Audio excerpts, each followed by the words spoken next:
Welcome to day 31 of my Rock to Rock, improving your environment from your home. And you can see I've been playing in the backyard. My daughter's loving this because she knows I'm still a kid.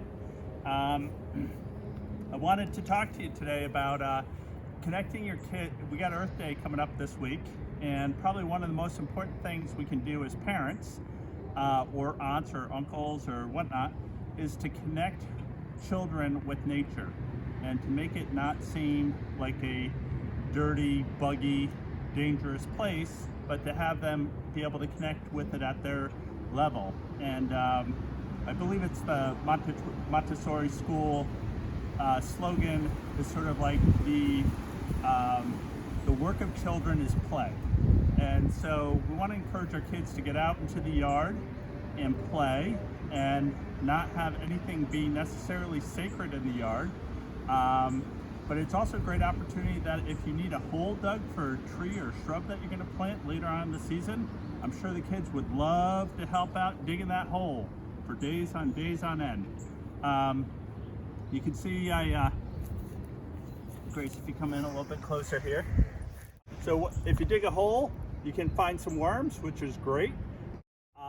And then if you want to line it with plastic, the water will stay in there. If you choose not to line it with plastic, it'll just create a muddy mess, which is great. We love all that. It's great if you can have the kids have to go get water from the spigot or from a water source rather than bring a hose out, because that gives them more activities and things to do.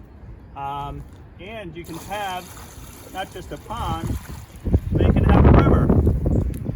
And they can build bridges and villages and even create all sorts of communities and their own world. And I think that's one of the important things is, kids are playing, but they're also, connecting with nature in a very subtle way. Kids love to collect things.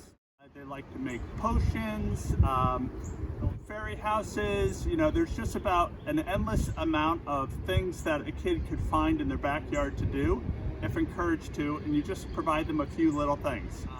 Earlier today, I put together a little fort with some sticks and a blanket, and Alvin decided that he wanted to go in there and sit in the shade, which was nice. But forts are great for the kids to be able to be outside just sitting in the dirt.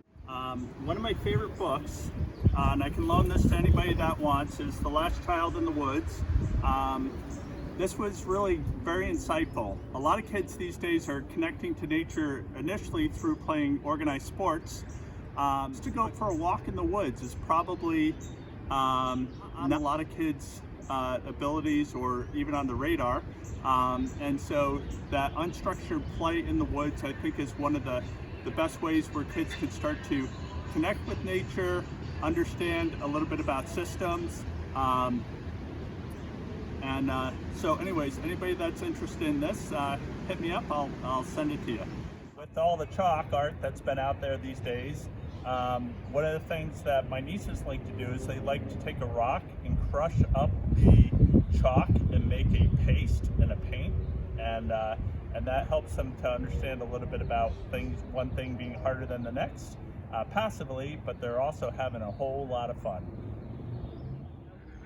All right, I hope everybody's doing well, getting out, getting some sun. You see I got my sunblock on, I got my water with lemon over there. I'd like to thank a couple people that have helped donate over the last few days. We got the Ozick family down in Fairfield, Steve and Andrea, Zach and Lindsay. Somebody that used to be in Girl Scouts that I ran, that was Caitlin Lamar, my supervisor, Colleen, and of course the ever-present Anonymous. Hope you're all well. Check out Rock to Rock. Earth Day's coming up. I'm trying to get 50 donors for 50 years of Earth Day.